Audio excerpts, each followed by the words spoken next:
وعمل صالحا وقال إنني من المسلمين. وقال رسول الله صلى الله عليه وسلم تركت فيكم أمرين لن تضلوا ما تمسكتم بهما كتاب الله وسنة رسوله. وقال رسول الله صلى الله عليه وسلم ذاك طعم الإيمان من رضي بالله ربا وبالإسلام دينا وبمحمد نبيا ورسولا. وقال رسول الله صلى الله عليه وسلم من أحب لله وأبغض لله وأعطى لله ومنع لله فقد استكمل الإيمان صدقت يا الله وصدقت يا رسول الله. দক্ষিণ এনায়েতনগর দক্ষিণ এলাকা মসজিদে মুআজ্জাম বাইতুল মুআজ্জাম জামে মসজিদে সালাতুল ইশা আদায় উত্তর এই মহল্লার নারায়ণগঞ্জ সিটি কর্পোরেশনের ৮ নম্বর ওয়ার্ডের এই এলাকার অত্যন্ত প্রিয় মানুষগুলোর সাথে মুসল্লি মানুষগুলোর সাথে খুব সংক্ষেপে আপনাদের খোঁজখবর নেওয়ার জন্যে এবং আমি আপনাদের কাছে এসছি এটার মেসেজটা বলেই কথা শেষ করতে চাই। আজকের এই চমৎকার আয়োজনের সম্মানিত মুসল্লিয়ানে কেরাম, সম্মানিত এলাকাবাসী, আল্লাহ তাআলার দরবারে শুকরিয়া আদায় করছি। অনেক শুকরিয়া যিনি সলাতুল ইশা জামাতের সাথে আদায় করবার আমাদের সকলকে তৌফিক দান করেছেন। আমিন। খুব বিনয়ের সাথে আল্লাহ তাআলার দরবারে তার শেখানো কালিমা দিয়ে শুকরিয়া আদায় করছি। আলহামদুলিল্লাহ। আলহামদুলিল্লাহ। প্রিয় নবী, প্রিয় নেতা, আদর্শ নবী, আদর্শ নেতা, আদর্শ শিক্ষক সৈয়দনা মুহাম্মদ সাল্লাল্লাহু আলাইহি ওয়াসাল্লাম অনেক অনেক দুরূদ এবং সালাম। রবিউল আউয়াল মাসেই আল্লাহর নবী পৃথিবীতে এসেছিলেন।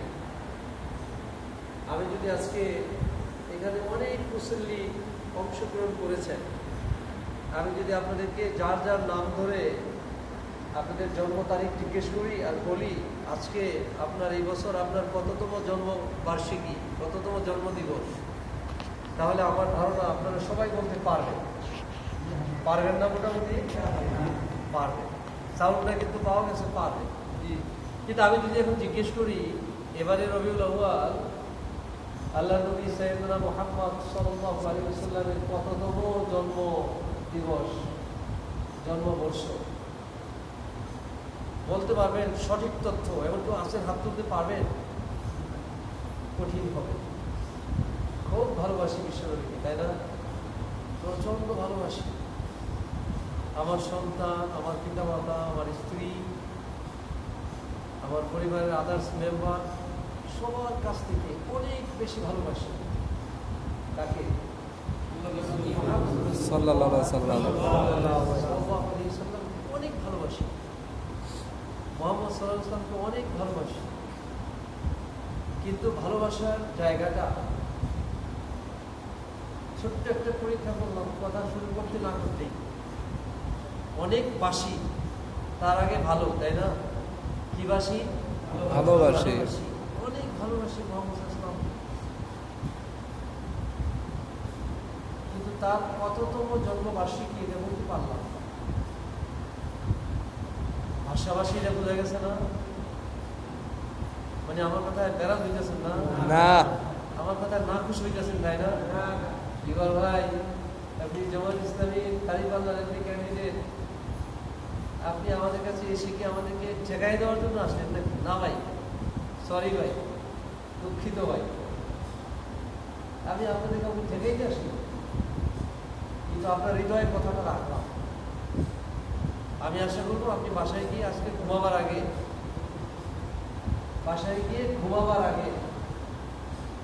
আপনি যেখানে তালাশ করলে পরে পাবেন প্রশ্নের উত্তরটা, তালাশ করে খাটে ঘুমাইতে যাবেন। অনুরোধ করুন। ইনশাআল্লাহ। নির্দেশনা না, অনুরোধ। নির্দেশ দেওয়ার এখতিয়ার আমি রাখি না, অনুরোধ করতে পারি। পারি না আমার ভাই হিসেবে? জি পারি। দিদিকে যাই জিজ্ঞেস করে, তোমাকে অনেক ভালোবাসি না? হওয়া বাসি। তোমার জন্মদিবস আমি জানি না? হওয়া জানি। আবার বিবিকে বলেন, তুমি আমাকে অনেক ভালোবাসো না? হওয়া বাসি। তুমি আমার জন্মদিবস জানো না? হওয়া জানি। তোমার অজান্তেই কেক কিনে নিয়ে আসি, তোমার অজান্তেই মানে বেদাত মার্কে অনেকগুলো মোমবাতি কিনে নিয়ে আসি, তাই না? তোমার সৌজন্যে, বিকজ আমি তোমাকে অনেক ভালোবাসি, স্ত্রী বলতেছে। আবার স্বামীও বলতেছে, বিকজ আমি তোমাকে অনেক ভালোবাসি। দুইজনেই দুইজনের জন্মদিবস খুব ভালো করে মুখস্থ পারি, যদিও আমি আমার স্ত্রীতে জানি না। জন্ম তারিখ যদিও মুখস্থ পারি, তালাশ করলে খোঁজ করলে বলা যাবে। আমি এই কথাটা এখানে বলে শেষ করলাম। আগেই বলছি, বক্তৃতার জন্য আসি নাই, বসি নাই। বক্তৃতা যদি দেওয়ার সুযোগ দেন, অনুমতি দেন, তাহলে একদিন তোমার নামাজে শোনান ইনশাআল্লাহ। ইনশাআল্লাহ। আমি 28 বছরের মধ্যে একটা ঈদগাহ ময়দানে ঈদের নামাজ পড়াই। সেখানে প্রায় 8 থেকে 10,000 লোক ঈদের নামাজ পড়ে, আলহামদুলিল্লাহ। আলহামদুলিল্লাহ। 28 বছর যখন পড়াচ্ছি, বয়স কিন্তু খুব বেশি না, 56, 56। ঈদের নামাজ পড়াইতে পারলে তোমার নামাজ পড়ানো যায় না। না, আমাদের এখানে পড়ানোর কথা বলছি না, পড়ানো যায় তো, পড়ানো যায়। ঢাকার দনিয়া শাহী মসজিদে, দনিয়া কলেজের পেছনে, একে হাই স্কুলের পাশে শাহী মসজিদ। এই মসজিদে ছাত্র জীবনে বিশ্ববিদ্যালয়ে পড়ার সময়, তামিল মিল্লাতে পড়ার সময় 13 বছর একটা জুমার খুতবা দিয়েছি, শুধু জুমার নামাজই পড়েছি, আর কোনো নামাজ পড়াই না। তখন ছাত্র, দাড়ি খুব বেশি করে ওঠেও নেই, ছোটো ছোটো দাড়ি। তো এইটা সুবিধা যে আমার দাড়িতে কখনোই আমি খুল লাগাইনি, আলহামদুলিল্লাহ। পড়াইনি খুল, আলহামদুলিল্লাহ। মানে মাথা পরিকল্পনা মনে হয় কথাবার্তা না, না ভাই, সরি। মানে যেহেতু দাড়িতে খুল লাগাই নাই, আর সে কারণেই ছাত্র জীবনেই জুমার নামাজের খতিব হওয়ার, জুমার খতিব হওয়ার আল্লাহ তাআলা তৌফিক দান করেছেন, আলহামদুলিল্লাহ। আলহামদুলিল্লাহ। বিনয়ের সাথে বলছি, অনেকগুলি হাদিস তেলাওয়াত করেছি, 3টা হাদিস। একটা হাদিসের তরজমা আজকে করবো না। একটা ছোট্ট কোরআনের তেলাওয়াত করেছে, একটা আয়াত, সেই আয়াতের তরজমাটাও করবো না, এই কারণে যে করলে পরে বিরক্ত হবে। আমি শুধু আপনাদের সকলের কাছে দোয়া চাই। কি চাই? দোয়া। কি চাই? দোয়া। আপনাদের সকলের জন্য দোয়া করছি। কি করছি? দোয়া। দোয়া করছি। কিসের দোয়াটা করছি? 1 নম্বর দোয়া করছি, আমি দোয়া চাচ্ছি আমার জন্য। 1 নম্বর আপনাদের জন্য দোয়া করছি, সেটার জন্যই, সেটা হচ্ছে আল্লাহ তাআলা যেন আমাদের সকলকে হায়াতে তৈয়্যিবা দান করেন। আমিন। একটা সুন্দর জীবন দান করেন। আমিন। এবার অসুখ বিসুখ, হাসপাতাল, একবারে ডিসপেন্সারি, বাসায়ও ডিসপেন্সারির মতো ওষুধপত্র বক্স কিনে এরকম একটা পরিস্থিতি যেন আল্লাহ তাআলা মুখোমুখি না করেন। এটা খুব জরুরি। আল্লাহ তাআলার ইবাদত, ভালো ইবাদত করার জন্যে, প্রাণ খুলে ইবাদত করার জন্য এটি খুব জরুরি। সুস্থ থাকা খুব জরুরি। আল্লাহ আমাকেও সুস্থ রাখুন। আল্লাহ তাআলা আমাদের সকলকে সুস্থতার নিয়ামত দান করুন। আমিন। আল্লাহ তাআলা আমাদের সকলকে হায়াতে তৈয়্যিবা দান করুন। আমিন। আল্লাহ তাআলা আমাদের সকলকে লম্বা হায়াত দান করুন। আমিন। বিকজ এই জমিনটা হচ্ছে আল্লাহ। এখানে আল্লাহর আইনের পক্ষে কোরআনের পতাকা, কালিমায়ে তৈয়্যিবার পতাকা, লাল সবুজের পতাকার পাশাপাশি কালিমা খচিত পতাকা উড়বে। এই দৃশ্যটি আল্লাহ তাআলা আমাদের সকলকে দেখে যাওয়ার তৌফিক দান করুন। আমিন। আমি ডক্টর ইকবাল হোসেন ভুইয়া, সোনারগাঁও উপজেলার জামপুর ইউনিয়নের শিরাব গ্রামে বাড়ি। একেবারেই নিরেট একটা গ্রামে। মাওলানা আব্দুল হক ভাইকে, আমি ওনার পাশে চেয়ারে বসে আছি। আমি দুঃখিত। মাওলানা আব্দুল হক ভাই অনেক বড় একজন মুফাসসির কোরআন, ঘন্টার পর ঘন্টা তিনি কোরআন থেকে দর্স পেশ করেন, ছাত্র জীবন থেকেই দেখা।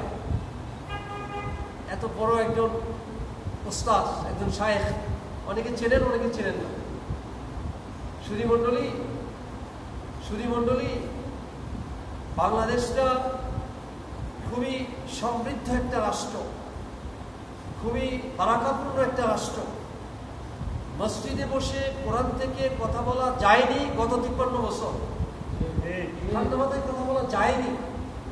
মিম্বরে বসে মেহরাবে দাঁড়িয়ে কোরআন থেকে পরিষ্কার করে কথা বলা যায়নি। ওলামায়ে কেরামগণ ঠান্ডা মাথায় তাফসির মাহফিলে ঘন্টার পর ঘন্টা তাফসির করতে পারেননি। মাইক কেড়ে নেওয়া হয়েছে, নেওয়া হয়নি কি? নারায়ণগঞ্জে হয়নি, তাই তো? নারায়ণগঞ্জের সোনারগাঁয়ের মাটিতে আলো বাতাস খেয়েই বড় হয়েছে, মাইক সরিয়ে দেওয়া হয়েছে। আমি ডক্টর ইকবাল একটা কলেজের প্রিন্সিপাল, সোনারগাঁ আইডিয়াল কলেজের প্রিন্সিপাল, প্রতিষ্ঠাতা প্রিন্সিপাল। এই বারান্দার পশ্চিম মাথা দিয়ে ঢুকেছি, এই 16 বছর পূর্ব মাথা দিয়ে বের হয়েছি, চেয়ারে বসি নাই, বারান্দায় দাঁড়ায় আগে সাইন করে শিক্ষকদের বলছি ক্লাস চালা, শিক্ষার্থীদের বলছি বাবারা ক্লাস করো। আমি আইলাম আর গেলাম, শ্রেণীকক্ষে শিক্ষার্থীদেরকে সুন্দর করে সবক দিতে পারি নাই। এটার নাম বাংলাদেশ। ঠিক বলি নাই? ঠিক। মাইন্ড করেছেন তাই না? না। কষ্ট পেয়েছেন? না। আপনি বাংলাদেশে বসবাস করে কষ্ট পাচ্ছেন আমার কথা শুনে? আপনি এত কড়া কথা বললেন। আমিও সেই বাংলাদেশের নাগরিক, সেই বাংলাদেশে আমি ঠান্ডাভাবে চলতে পারি নাই। প্রিয় ভাইয়েরা, বয়স 56, মামলা সংখ্যাও 56। কয়টা মামলা হয়েছে আপনার? কয়দিন সন্তান কিনে ঘুমাইতে পারেন না বাসায়? 16 বছরে কোনোদিন ঈদের নামাজ মসজিদে পড়ে আমার বাড়িতে এসে রাত্রি যাপন করতে পারি নাই। 16 বছরে একদিনের জন্য না। বাবার জানাজায় যাওয়ার জন্য থানার ওসি সাহেবের পারমিশন লাগছে। আমার বাবার জানাজা আমি পড়াবো, আমাকে যাইতে দেন। তিনি বলবেন আসবেন এক দিক দিয়া, যাবেন আরেক দিক দিয়া, জানাজা পড়ে কবরস্থানেও যাবেন না, মাঠে জানাজা দিয়া জানাজা নামাজ পড়ে অন্যের গাড়ি করবেন। পারমিশন দিয়েছে। আমি ডক্টর ইকবাল বলছি, সেই দেশটাই তো এটা, সেই সিটি কর্পোরেশন তো এটা, সেই 8 নম্বর ওয়ার্ড তো এটা। এদেশের আলো বাতাস খেয়েই তো বড় হইলাম। জামাত ইসলামীর কেন্দ্রীয় মন্ত্রিসভার সদস্য, জামাত ইসলামীর কেন্দ্রীয় শিক্ষা বিভাগের সেক্রেটারি হিসেবে দায়িত্ব পালন করছি। জামাত ইসলামী সিদ্ধান্ত দিয়েছে নারায়ণগঞ্জ 3, সোনারগাঁ 9টা ইউনিয়ন, একটা পৌরসভা, 99টা ওয়ার্ড, আর নারায়ণগঞ্জ সিটি কর্পোরেশনের সিদ্ধিগঞ্জ থানার 1 থেকে 10 ওয়ার্ড। আমরা এখন 8ম ওয়ার্ডে বসা, 10ম ওয়ার্ডে মাগরিব নামাজ পড়েছি আজকে। সেখানেও কোরআন থেকে কথা বলার চেষ্টা করেছি। কেউ কোরআন থেকে কথা বলার ক্ষেত্রে অসহযোগিতাও করেছেন। টুডেইজ রিপোর্ট, আজকের কথা বলল। প্রিয় ভাইয়েরা, এখনো কোরআন থেকে কথা বলতে এরকম সেরকম করা লাগে। 2024 সালের জুলাই মাসে অগাস্ট মাসে বাংলাদেশটা এই জন্য সেকেন্ড টাইম স্বাধীন হয়নি। স্বাধীন হয়েছে এই জন্য যে আমি যেখানে খুশি সেখানে, যখন খুশি তখন, যেভাবে খুশি সেভাবে কোরআন থেকে বলবই। ঠিক কিনা বলে? Real truth.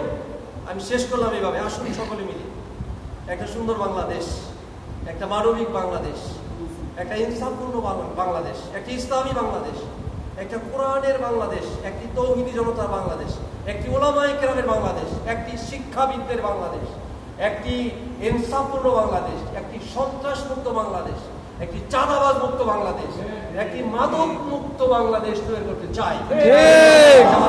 অপরাধ থাকে তাহলে এটি অপরাধ। আপনি কেন চাঁদাবাজদের বিরুদ্ধে কথা বলেন? আপনি কেন মাদক ব্যবসায়ীদের বিরুদ্ধে কথা বলেন? আপনি কেন দখলবাজদের বিরুদ্ধে কথা বলেন? আপনি কেন টেন্ডারবাজদের বিরুদ্ধে কথা বলেন? যদি টেন্ডারবাজদের বিরুদ্ধে কথা বললে কেউ আমাকে দুনিয়া থেকে বিদায় করে দেওয়ার চিন্তা করে থাকেন, আপনাকে মোস্ট ওয়েলকাম। আমি ইকবাল বেঁচে থাকলে কোরআনের পক্ষে, সন্ত্রাসের বিপক্ষে, দুর্নীতির বিপক্ষে, চাঁদাবাজদের বিপক্ষে, মাদকের বিপক্ষে বলতেই থাকবো। আল্লাহ তাআলা আমাদেরকে তৌফিক দান করুন। আমিন। মুহাম্মদ ওয়া আলা আলি মুহাম্মদ কামা সাল্লাইতা আলা ইব্রাহিম ওয়া আলা আলি ইব্রাহিম ইন্নাকা